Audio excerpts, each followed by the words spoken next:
Hello students. तो आज की इस वीडियो में हम लोग करेंगे क्लास 9 के chapter number 6 lines and angles का इंट्रोडक्शन पार्ट को। बहुत ही ज़्यादा इजी चैप्टर होने वाला है ये आपका। और अगर आप इस वीडियो की हेल्प से अपने सभी बेसिक्स को क्लियर कर लेते हैं तो आपका ये चैप्टर बहुत ही ज़्यादा स्कोरिंग होने वाला है। आप इसमें बहुत अच्छा स्कोर भी करेंगे। लेकिन आप यहाँ पे एक चीज़ का ध्यान देना कि इस इंट्रोडक्शन वीडियो में हम लोग जो भी चीज़ें पढ़ेंगे वो पढ़ के तो आपको ऐसा लगेगा कि ज़्यादातर चीज़ें तो हमने पहले पढ़ी हुई है। लेकिन देखिए, आपको उनको पढ़ना बहुत ज़्यादा ज़रूरी है, क्योंकि वही सभी चीज़ें इस चैप्टर में यूज़ होने वाली। और अगर आप चैनल पे नए हैं तो चैनल को सब्सक्राइब जरूर करें और साथ ही आप बेल आइकन को भी जरूर दबाएं ताकि आने वाले वीडियोस के नोटिफिकेशन आपको टाइम टू टाइम मिलते रहे। तो चलिए वीडियो को स्टार्ट करते हैं। सबसे पहले हम इसमें पढ़ेंगे कि लाइन क्या होता है। देखिए, मैं आपको यहाँ पे ड्रॉ करके दिखाता हूँ कि हम लाइन किसको बोलते हैं। लाइन हम उसको बोलते हैं जो कि ना हमारा दोनों तरफ एक्सटेंड होती रहती है।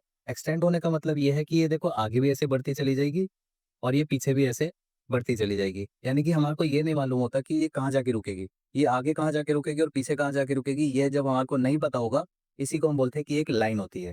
ठीक है, जिसके हमारे को एंड पॉइंट्स ना बताओ। ठीक है, दोनों तरफ वो आगे बढ़ती चली रहती है। फिर इसके बाद देखेंगे कि देखो लाइन सेगमेंट क्या होता है। वो भी मैं आपको देखो यहाँ पे ड्रॉ करके दिखा देता हूँ। लाइन सेगमेंट हम किसको बोलते हैं, जिसके हमारे को ना दोनों एंड पॉइंट पता होते हैं कि जैसे कि ये सपोज ए से स्टार्ट हो रही है और ये कहाँ पे खत्म होती है, बी पे जाके खत्म हो रही है। इस तरह का जो कुछ बनता है उसको हम बोलते हैं कि ये लाइन सेगमेंट होती है। यानी कि पता है कि देखो कहाँ से शुरू हो रहा है और ये भी पता है कि ये पॉइंट बी पर जाके खत्म हो रहा है। इसके एंड पॉइंट्स हमारे को मालूम होते हैं। ठीक है, फिर हम बात करेंगे देखो कि रे क्या होता है। रे को भी देखो मैं अब आपको ड्रॉ करके दिखा देता हूँ। रे देखो हम कुछ इस तरह से जानेंगे कि हमारे को पता तो होगा कि स्टार्ट कहाँ से हो रही है, यानी कि इसका स्टार्टिंग पॉइंट पता है कि जैसे ए से स्टार्ट हो रही है। लेकिन हमारे को ये नहीं मालूम होता कि ये खत्म कहाँ होगी। ठीक है, क्योंकि इसके आगे देखो एक एरो बना होता है ना, तो हम क्या बोलेंगे कि आगे चलती जाएगी और चलती जाएगी। हमें ये नहीं पता है कि ये कहाँ जाके रुकेगी। इसका एग्जांपल आप कहाँ से ले सकते हैं, देखो जैसे टॉर्च होता है, टॉर्च की लाइट निकलती है ना, हमारे को मालूम होता है कि वो लाइट कहाँ से निकल रही है, लेकिन ये नहीं पता है कि वो कहाँ तक जा रही है। ठीक है, और इसी को हम बोलते हैं कि ये एक रे होती है। इसके बाद देखेंगे कि कोलिनियर पॉइंट्स क्या होते हैं। कोलिनियर पॉइंट्स देखिए बहुत ही ज्यादा सिंपल है। कोलिनियर पॉइंट्स वो पॉइंट्स होते हैं जो कि एक स्ट्रेट लाइन फॉर्म करते हैं।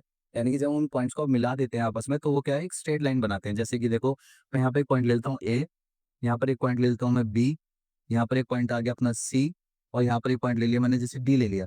अगर मैं इन चारों को ज्वाइन करता हूँ कुछ इस तरह से, तो ये क्या करेंगे, एक स्ट्रेट लाइन को फॉर्म कर रहे हैं। ठीक है, ये तो देखो मैंने फ्री हैंड बनाया इसलिए थोड़ा ऊपर नीचे हो गया। अगर आप इसको स्केल से बनाएंगे तो एकदम स्ट्रेट बनेगा ये। और इसको देखो हम कैसे बना सकते हैं। देखो जैसे कि एक पॉइंट है मेरे पास एक्स, ये पॉइंट आ गया अपने पास वाई, और ये पॉइंट आ गया एक और जेड पॉइंट आ गया। ठीक है, अगर मैं इन तीनों पॉइंट्स को ऐसे करके ज्वाइन करता हूँ तो ये भी क्या, एक स्ट्रेट लाइन बना रहे हैं। तो ये तीनों पॉइंट्स कैसे हो जाएंगे, ये भी हमारे कोलिनियर पॉइंट्स हो जाएंगे। इसके बाद देखो नॉन कोलिनियर पॉइंट्स क्या होते हैं, इसी का एकदम उल्टा हो जाएगा। नॉन कोलिनियर पॉइंट्स वो पॉइंट्स होते हैं जिनको मिला के एक स्ट्रेट लाइन नहीं बनती है। जैसे कि देखो, ये पॉइंट ए यहाँ पर ले लेंगे हम, पॉइंट बी को मैंने यहाँ पर ले लिया, और पॉइंट सी सपोज मैं यहाँ ले लेता हूँ। ठीक है, अगर मैं तीनों को ज्वाइन करता हूँ कुछ इस तरह से, तो ये क्या एक स्ट्रेट लाइन बना रहे हैं, नहीं बना रहे हैं। तो ये क्या हो जाएंगे, ये नॉन कोलिनियर पॉइंट्स हो जाएंगे। और देखो इसको मैं कैसे बना सकता हूँ, जैसे कि ए पॉइंट ए, ये बी, और सपोज सी मैंने यहाँ पर ले लिया। अब तीनों को अगर मैं ज्वाइन करता हूँ तो देखो कैसी लाइन बनेंगे, क्या ये स्ट्रेट लाइन है, ये भी स्ट्रेट लाइन नहीं है। तो हम क्या बोलेंगे कि ये भी हमारे नॉन कोलिनियर पॉइंट्स है। अब इसके बाद देखो हम ना थोड़ा एंगल को पढ़ लेते हैं यहाँ पे कि एंगल क्या होता है। ठीक है, यहाँ पर हम एक सेपरेट हेडिंग दे देते हैं यहाँ पे कि एंगल करके लिख लेते हैं इसको। ठीक है, अब एंगल क्या होता है मैं आपको थोड़ा सा ना इसको समझाना चाहूंगा। इसको पहले मैं बना देता हूँ। अब देखो इसके अंदर मैं आपको बताऊं कि एंगल का बनता है। एंगल तो बनेगा यहाँ पर। ठीक है, ये जो है इसको हम बोलते हैं कि ये हमारा एंगल है। लेकिन ये जो आप देख रहे हो ओ बी, इसको, और ये जो ओ ए देख रहे हैं आप, इसको, इन दोनों को हम क्या बोलेंगे कि ये दोनों ना हमारे एंगल के आर्म्स है। ठीक है, ये दोनों क्या है, हमारे एंगल के आर्म्स है। और एक चीज का आप ध्यान देना, जहां पर भी ये दोनों आर्म्स मिल रहे हैं यानी कि इस वाले पॉइंट पे, इस जगह पे, इसको हम क्या बोलेंगे कि ये होता है वर्टेक्स होता है ये। ठीक है, ये क्या हो जाएगा कि इसको हम बोलेंगे वर्टेक्स होगा ये। तो ये तो था हमारा एंगल। लेकिन अब हम पढ़ेंगे कि एंगल्स जो होते हैं वो कितने तरह के होते हैं। ठीक है, तो एंगल्स कितने तरह के होते हैं इसको पढ़ने के लिए हम क्या करेंगे, 6 तरह के एंगल्स को लेंगे। ठीक है, सबसे पहले हम पढ़ेंगे यहाँ पे कि राइट एंगल क्या होता है। राइट एंगल क्या होता है, देखो ये हमारा वो एंगल होता है जो कि कितने डिग्री के बराबर होता है, ये होता है 90 डिग्री के इक्वल होता है। ठीक है, यानी कि जहाँ पर जिस एंगल में 90 डिग्री बनता है वो हमारा क्या होता है कि वो 90 डिग्री का एंगल हो जाएगा वहाँ पे। ठीक है, इसको हम यहाँ पे ले लेंगे कि ये 90 डिग्री है, और यहाँ पे मैं लिख देता हूँ कि ये एंगल होता है हमारा 90 डिग्री के इक्वल होता है। अब सबसे पहले देखो हमने राइट एंगल तो पढ़ लिया है। अब हम क्या करेंगे, राइट एंगल के कंपैरिजन में इन सभी को लेकर पढ़ लेंगे यहाँ पे कि राइट एंगल से सबको एक-एक करके कंपेयर करते जाएँगे और उनको हम फिर जानते चलेंगे कि ये होते क्या हैं। देखो राइट एंगल तो होता है 90 डिग्री के बराबर का। अब क्या करेंगे, 90 से जितने भी एंगल छोटे रहेंगे, वो सभी के सभी एंगल होते हैं हमारे एक्यूट एंगल। ठीक है? 90 से सभी एंगल छोटे जो रहते हैं उसको क्या बोलेंगे हम, कि वो हो जाएँगे सारे के सारे एक्यूट एंगल। अब देखो छोटे एंगल का मतलब क्या है कि वो सारे कहाँ बनेंगे, इस तरफ बनेंगे, यानी कि सारे इस एंड पे बनेंगे। ठीक है? इसके राइट साइड पे बनेंगे। तो चलिए मैं आपको वो भी बना के दिखाता हूँ, ठीक है, कि जो एक्यूट एंगल है वो किस तरह का बनेगा। यहाँ पर हमने एक लाइन ड्रॉ करी, फिर यहाँ पर इसको देखो हम ऐसे ड्रॉ कर लेंगे, ठीक है। तो ये हमारा एक एग्जांपल आ जाता है कि इसको हम क्या बोलेंगे कि ये होता है हमारा एक एक्यूट एंगल हो जाएगा। यानी कि जो भी एंगल हमारा 90 से छोटा रहेगा उसको हम बोलेंगे कि ये एक्यूट एंगल होता है। उसको देखो मैं आपको यहाँ पे लिख के दिखा देता हूँ कि जितने भी एंगल 90 से छोटे रहेंगे वो कैसे रहेंगे, एक्यूट एंगल रहेंगे यहाँ पे सारे। अब देखो इसके बाद हम पढ़ेंगे ऑब्ट्यूज एंगल क्या होता है। ऑब्ट्यूज एंगल वो एंगल रहेंगे जो 90 डिग्री से सारे बड़े रहेंगे, यानी कि बड़े मतलब किस तरफ जाएंगे, वो बनेंगे लेफ्ट साइड पे सारे के सारे, ठीक है। वो भी देखो मैं आपको यहाँ पे ड्रॉ करके दिखा देता हूँ, ठीक है ना, जल्दी से मैं आपको वो भी बना देता हूँ। तो अभी ये जो है हमारा एक एंगल आ गया यहाँ पर, ठीक है। अब देखो 90 डिग्री कहाँ बनेगा, ये तो ऐसे बनेगा यहाँ पर कुछ इस तरह से, ऐसे करके तो 90 डिग्री आ गया। लेकिन ये 90 के कहाँ बन रहा है, इस साइड बन रहा है, तो हम क्या बोलेंगे कि ये 90 से बड़ा हो गया। और अब क्योंकि देखो ये पूरा एंगल 90 से बड़ा है, तो मैं क्या बोल सकता हूँ कि ये हमारे ऑब्ट्यूज एंगल होगा। और इसको हम लिखेंगे कैसे, इसको हम लिखेंगे कि ये सारे के सारे एंगल कैसे होते हैं, 90 डिग्री से बड़े होते हैं। फिर हम पढ़ेंगे कि स्ट्रेट एंगल क्या होता है। स्ट्रेट एंगल क्या होता है, ये एक ना सीधा एंगल बनता है। अब सीधा एंगल कैसे बनेगा वो जान लेते हैं। देखो ये कुछ इस तरह से बनेगा, यहाँ पर ये ऐसे करके, ये ना ऐसे बनता है एंगल, ठीक है। ये एक स्ट्रेट लाइन फॉर्म करता है, ये सीधी लाइन बन जाती है इस एंगल को बनाते ही, ठीक है। और हम इसको कैसे जान सकते हैं कि देखो यहाँ पर ना क्या होता है कि जो 90 डिग्री का जो एंगल होता है ना, ये एक 90 डिग्री यहाँ पर आ जाएगा, ठीक है, और एक 90 डिग्री यहाँ पर आ जाएगा। जब इन दोनों 90 डिग्री के एंगल्स को ऐड करते हैं तो ये क्या करेगा, 180 डिग्री बना देगा। और जब यहाँ पे 180 डिग्री बनेगा तो ये क्या एक स्ट्रेट लाइन को बना देगा यहाँ पे, ठीक है। इसलिए हम इस पूरे एंगल को क्या बोलेंगे कि ये एक स्ट्रेट एंगल होता है। और ये किसके बराबर होगा, ये होगा 180 डिग्री के बराबर होता है ये एंगल।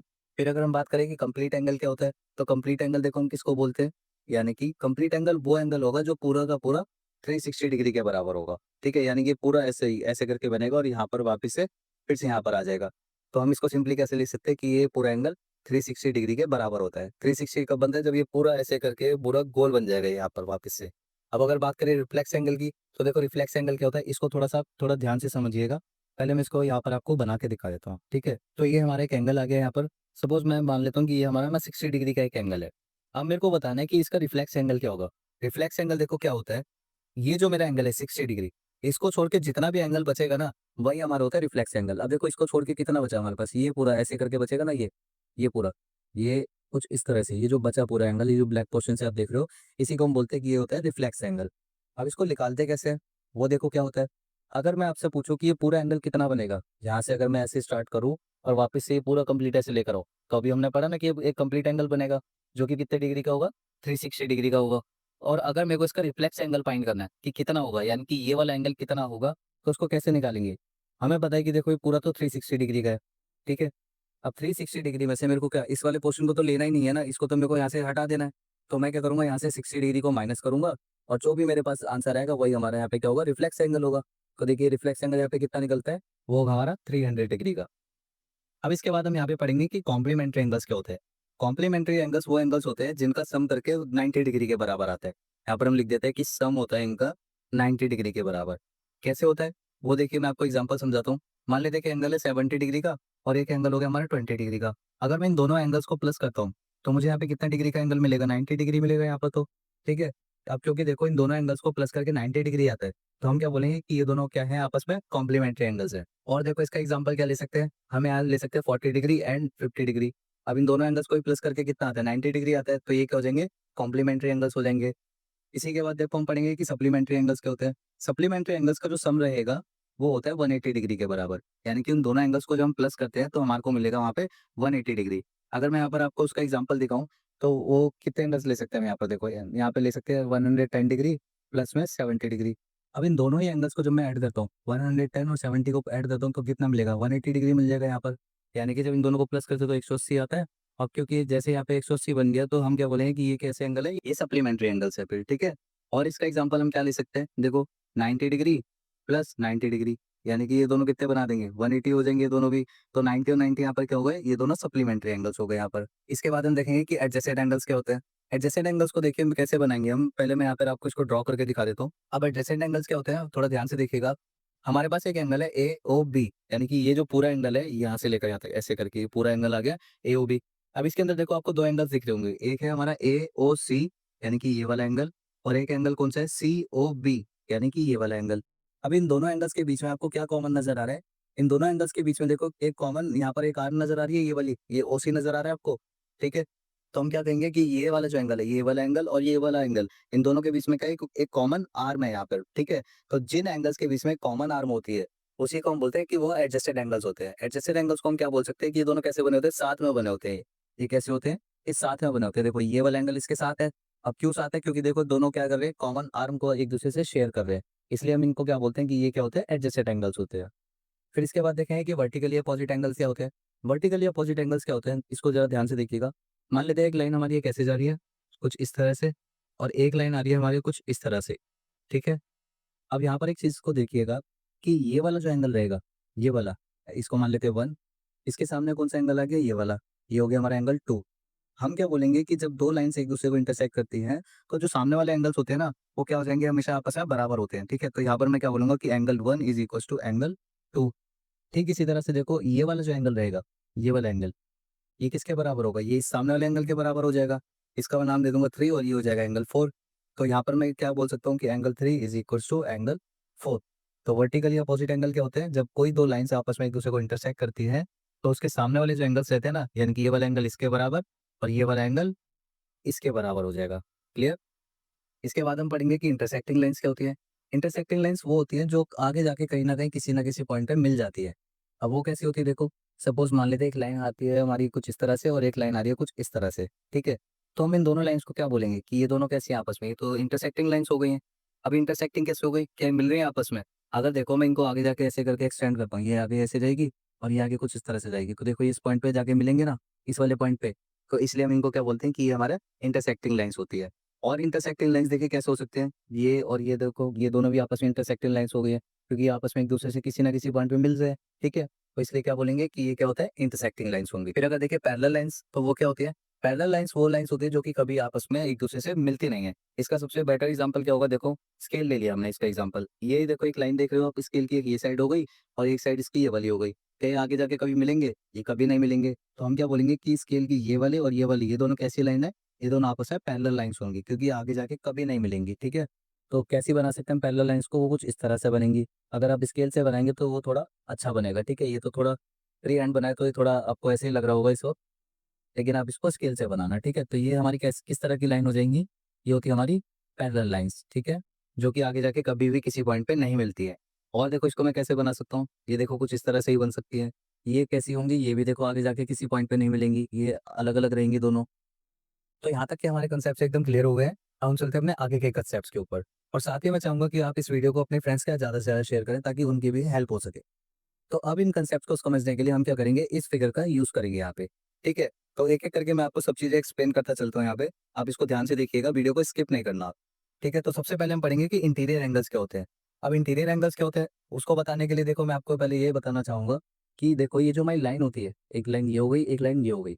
इसके अंदर के जितने भी एंगल होंगे, यानी कि इसके अंदर, यानी कि देखो इस साइड और ये इसके इस साइड, ये हो जाएँगे हमारे सारे अंदर वाले एंगल, ठीक है? बात समझ आई? मैं आपको इसको देखो यहाँ पे बना के दिखाता हूँ। ये जो ग्रीन कलर से आप देख रहे हैं ना, ये सारे हमारे कैसे हो जाएँगे? ये हो जाएँगे हमारे सभी के सभी इंटीरियर एंगल्स। क्लियर है? यानी कि जो लाइन के अंदर की तरफ है, इस लाइन के देखो ये अंदर की तरफ आ गई, ये वाला एंगल और ये वाला एंगल, ये दोनों क्या हो गए? इंटीरियर एंगल्स हो गए। सेम इसी तरह से देखो यहाँ पर भी इस लाइन के अंदर कौन से एंगल हो गए? एक ये वाला और एक ये वाला एंगल हो गया। ये दोनों भी कैसे एंगल हो गए हमारे? इंटीरियर एंगल्स हो गए। अब इसको अगर मैं आपको और ज़्यादा अच्छे से क्लियर करना चाहूँ, तो इसको मैं यहाँ पे नाम भी दे सकता हूँ। इस एंगल का सपोज़ मैं नाम दे दूँगा 1, ये 2 और ये 3, ये 4, ये 5, 6, इसका नाम 7 और इसका नाम हम 8 दे देंगे, ठीक है? तो यहाँ पर हम देखो क्या लिख सकते हैं कि जो हमारे इंटीरियर एंगल्स होते हैं, वो कौन से हो जाएँगे यहाँ पे? एंगल 3, एंगल 4, एंगल 5 और एंगल 6। ये चारों एंगल हमारे कौन से होंगे? ये सभी के सभी होते हैं इंटीरियर एंगल्स। फिर वहीं अगर हम बात करें एक्सटीरियर एंगल्स की, तो एक्सटीरियर एंगल्स कौन से होंगे? देखो जो लाइन के ऊपर बने होंगे, यानी कि जो ये देखो लाइन है ना, ये वाली जो हमारी लाइन है, इसके ऊपर, यानी कि हम क्या बोलेंगे कि लाइन के बाहर है ये सारे एंगल। तो इसलिए हम इनको बोलते हैं कि ये सारे के सारे एक्सटीरियर एंगल होते हैं। इनको देखो मैं आपको रेड से बना के दिखाता हूँ। ये वाला देखो, ये भी एक्सटीरियर एंगल होगा, ये भी एक एक्सटीरियर एंगल होगा। सेम इसी तरह से देखो ये वाली जो लाइन है, इसके बाहर कौन सा एंगल है? एक ये वाला एंगल आ गया और एक ये वाला एंगल आ गया। तो जो रेड वाले हैं वो कौन से हो गए? हमारे सभी के सभी एक्सटीरियर एंगल हो गए। तो इसको लिख देंगे एंगल 1, एंगल 2, एंगल 7 और एंगल 8। ये सभी कैसे एंगल होते हैं हमारे? एक्सटीरियर एंगल होंगे। अब इसके बाद देखिए जो हमारा कॉरस्पॉन्डिंग एंगल्स है, ये थोड़ा-सा ना इम्पोर्टेंट है, ठीक है? ये क्वेश्चन में बहुत ज़्यादा यूज़ होगा, तो इसलिए आप इसको बहुत ध्यान से समझिएगा। कॉरस्पॉन्डिंग एंगल्स देखिए क्या होते हैं? कॉरस्पॉन्डिंग एंगल्स को देखिए मैं आपको कुछ इस तरह समझाता हूँ। इसको हम बोलते हैं कि जो सेम पोजीशन में जो एंगल्स होते हैं ना, वो सभी के सभी कॉरस्पॉन्डिंग एंगल्स होते हैं। अब सेम पोजीशन कैसे होती है वो मैं आपको दिखाता हूँ। देखो मैं क्या करूँगा, सबसे पहले इसको ना ऐसे कवर कर लूँगा, ठीक है? ये साइड मैंने कवर कर ली। क्या बचा मेरे पास? देखो सिर्फ़ ये वाली साइड बची यहाँ पर। अब मैं क्या करूँगा, यहाँ पर देखो एक लाइन ये रही, एक लाइन ये रही। इसमें मेरे को क्या करना है, सेम पोजीशन के एंगल्स को फाइंड करना है। सबसे पहले देखो जो लाइन है, इसके ऊपर वाला कौन-सा एंगल है? ये हो गया 2। और इस लाइन के ऊपर वाला एंगल कौन-सा है? एंगल 6। तो देखो इसके ऊपर कौन-सा है? एंगल 2 और इसके ऊपर कौन-सा है? एंगल 6। यानी कि इन दोनों की पोज़ीशन कैसी है? सेम पोज़ीशन है, क्योंकि दोनों क्या है? एक ही साइड पे लाइन के ऊपर आ रहे हैं, ठीक है? तो इस तरह के एंगल्स को हम क्या बोलेंगे कि ये दोनों हो जाएँगे कॉरस्पॉन्डिंग एंगल्स, ठीक है? तो यहाँ पे मैं क्या लिखूँगा कि angle 2 is equals to angle 6। अब इक्वल्स टू का साइन क्यों लगाया? क्योंकि ये दोनों आपस में क्या होंगे? बराबर रहते हैं कॉरस्पॉन्डिंग एंगल्स हमेशा। अब देखो लाइन के मैंने ऊपर वाले को ले लिए, लेकिन नीचे वाले की भी तो पोज़ीशन सेम है देखो।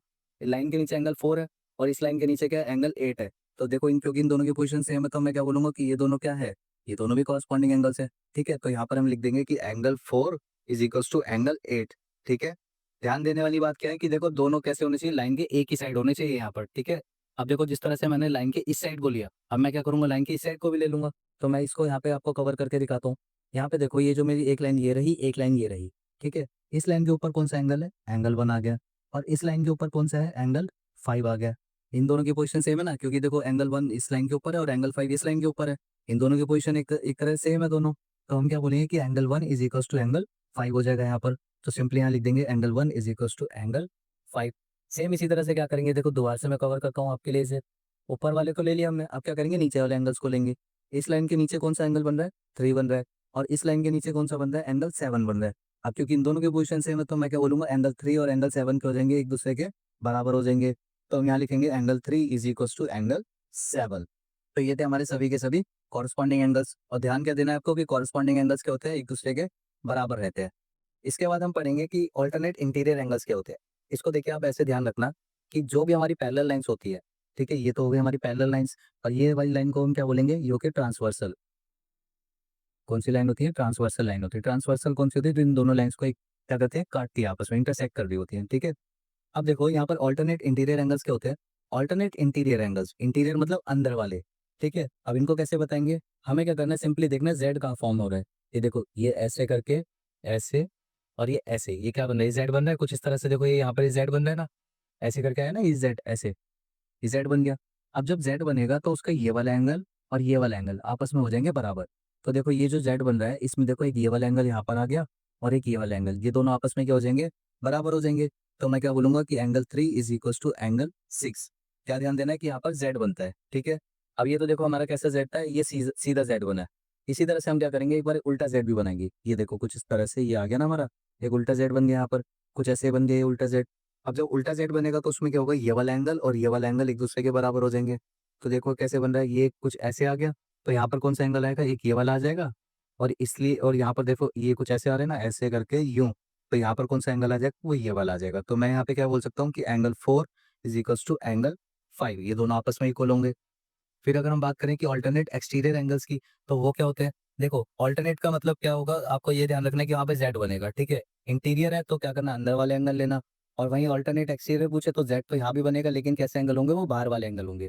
देखो सबसे पहले इसका ज़ेड बनाते हैं, ये देखो ऐसे करके आगे ये ज़ेड बन गया। अब इसके बाहर वाले एंगल कौन से होंगे? देखो इस ज़ेड के ऊपर आ गया एक ये वाला एंगल और यहाँ पर आ गया एक ये वाला एंगल, ठीक है? इसको अब कुछ ऐसे समझना, ये जो मेरा ज़ेड बन रहा था यहाँ पर, इसको अगर मैं ऐसे और आगे बढ़ाऊँ, तो एक एंगल ये वाला हो जाएगा और एक एंगल ये वाला हो जाएगा, ठीक है?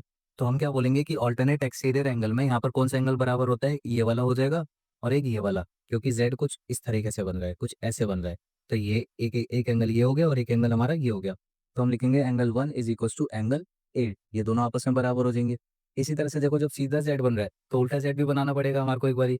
तो वो कैसे बनेगा? देखो ये ऐसे, ऐसे और ये ऐसे कर दिया, ये उल्टा ज़ेड बन गया। अब जब उल्टा ज़ेड बनेगा तो एंगल कहाँ बनेगा? एक यहाँ पर आ गया और एक एंगल कहाँ बनेगा? इस तरफ बनेगा। तो मैं क्या कहूँगा कि angle 2 is equals to angle 7। So angle 2 is equals to angle 7 लिख देंगे हम यहाँ पर, ठीक है? और ये क्या होते हैं? आपस में बराबर होते हैं। अब हम इनको देखो बराबर क्यों पढ़ रहे हैं? हम इनको बराबर इसलिए पढ़ रहे हैं क्योंकि जो हमारे क्वेश्चन्स होंगे ना, उनके बीच में हम इनको यूज़ करके अपने आंसर को निकालेंगे वहाँ पे, ठीक है? इसके बाद देखिए 6 में हम पढ़ेंगे कि interior angles on the same side of a transversal, यानी कि जो ट्रांसवर्सल होती है, ट्रांसवर्सल कौन-सी होती है? ये वाली लाइन हमारी ट्रांसवर्सल लाइन हो गई है। इसके एक ही साइड के जो अंदर वाले एंगल होंगे ना, उनका सम होता है 180 डिग्री के बराबर। कैसे देखो? ये हमारी ट्रांसवर्सल है, इसकी एक साइड पहले मैं ये वाली साइड ले लेता हूँ, सपोज ये वाली ले ली। इसके अंदर वाले एंगल कौन से हो गए, एक एंगल 4 हो गया और एक एंगल 6 हो गया। अब अगर मैं इन दोनों को प्लस करता हूँ तो वो मेरे को ऐड करके कितना मिलेगा, 180 डिग्री मिलेगा।